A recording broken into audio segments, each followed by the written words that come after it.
It's Laura Eubanks of Design for Serenity with your succulent tip of the day. And I'm out in my back garden today enjoying the beautiful sunny skies, and it occurred to me that this area that I planted underneath my fountain a couple of years ago has completely and utterly run amok.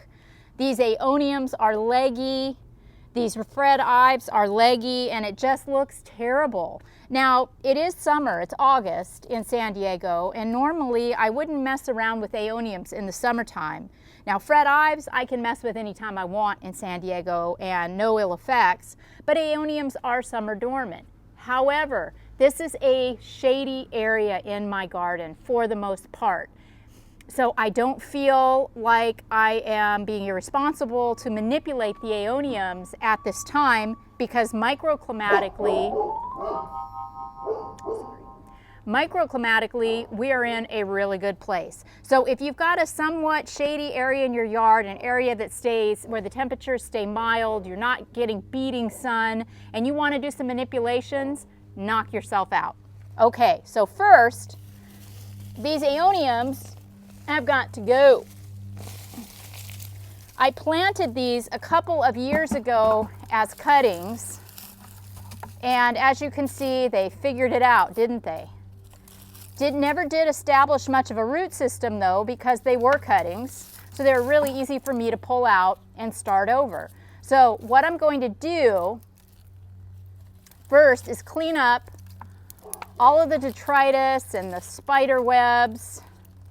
And remember, spiders are garden friends, so I know spider webs are a bit unsightly, but they're part of the package if you're going to be an outdoor gardener, and you really need to support the spiders by not poisoning them or killing them.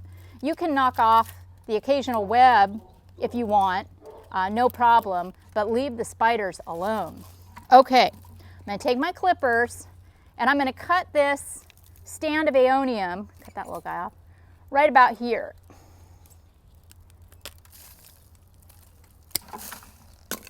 Because if I can work with this guy like this, like a bouquet, rather than cutting up each individual rosette, that will save me a lot of time.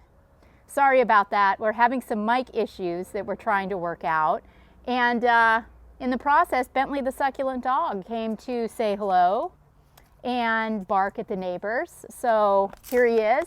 Bentley's 5 now. Can you believe it? He is such a big boy, aren't you? Yeah.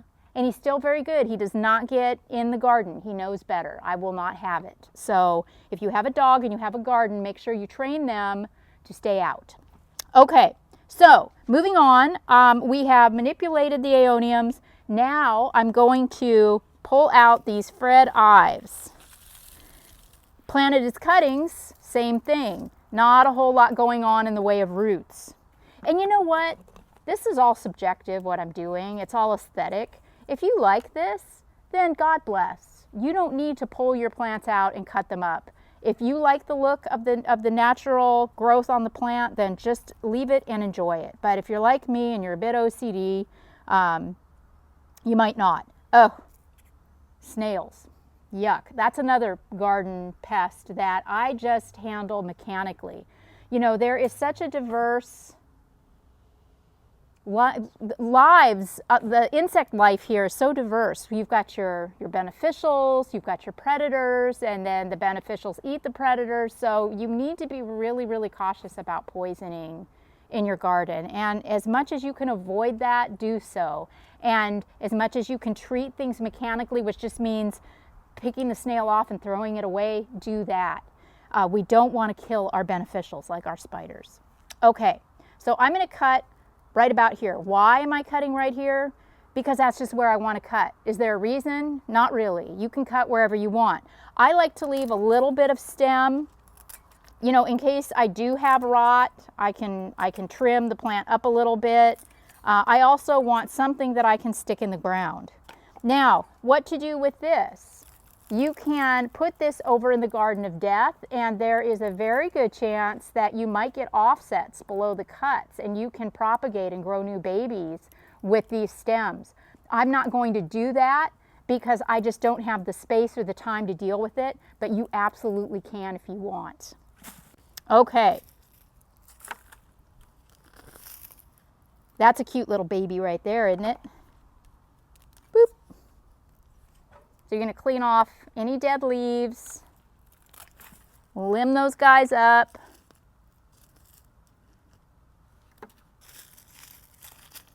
I have a lot of rock going on in this area too. Over the years, if I bring home a bucket or a half a bucket of leftover rock and I see a little dirt showing, I'll just slop it down. So I've got salt and pepper pebbles.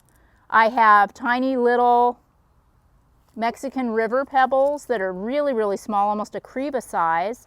I've got chunky red, I've got chunky black. I just have all kinds of stuff going on here. Okay, once you get all of your plants pulled out and sized and cleaned up, you can prepare your area. Now remember, what I always say, if your succulent stands up, you've done your job. So there's no need to really do much other than just clean up all of the detritus, pull any little weeds. Another little trick that will be very helpful to you is to push your rock or your pebble in place before you reset your cuttings. Just makes it a lot easier in the long run. All right, now I've got all my rock pushed back into place. I'm going to start here with my aeonium. Pop it in. It's not standing, so I'm going to take my multi-tool and dig a hole.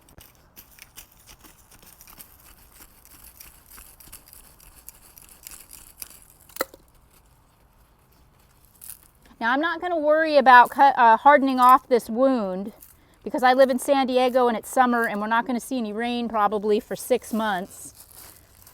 Remember too, after you have reset a cutting, don't water it for at least a couple of weeks because you have cut the roots off. That plant does not have any way to intake water. So there's no point in watering. You're just risking rot by watering when a plant is a cutting. After a couple of weeks, it's hardened off. It may have started to throw off some hair roots and you'd be able to give it just a little bit of support. That's pretty just like that, isn't it? You know, this fountain I put in here and I wanted to anchor it visually. So that was what I got in the aeoniums and the fret ives, is just to kind of soften up the base. So because I know that these aeoniums are going to grow at a faster rate than the fret ives, I'm going to tuck these cuttings in front of the aeonium.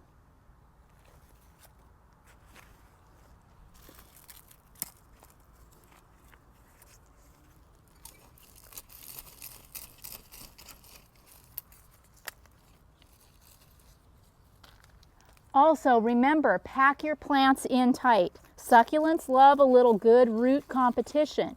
You do not have to worry about crowding causing any kind of a problem with your plants. And you also do not have to use all the plants that you took out. Maybe you want to dial it back and you'll have some leftover plants that you can use in other areas of your garden or gift to a neighbor or friend, or maybe you'll make an arrangement. Maybe you have a pot that's looking a little sad. There's just, no end, is there, to the things that we can do with our plants. So I'm feeling really good about this smaller arrangement of plants. So I think I'm going to use these fret ives somewhere else. And I'm going to reposition my rock ribbon. I'm going to pull it across to connect over here to this fantastic Agave attenuata variegata. Putting ribbons in your garden not only adds a third dimension and makes the garden look more mature, but visually it also gives the eye somewhere to follow. So it sort of ties everything in together.